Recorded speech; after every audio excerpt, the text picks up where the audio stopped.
तुला टाकत्याल पुरून घे ग बे लोक तुला टाकत्याल पुरून घे ग बे लोक तुला टाकत्याल पुरून घे ग बे शांत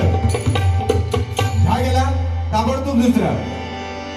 बांगड्याची माळा लिंबवानी डोळा उभी आहे नदीच्या काठाला उभी आहे नदीच्या काठाला लकवा उजळ्यात आल्या भेटी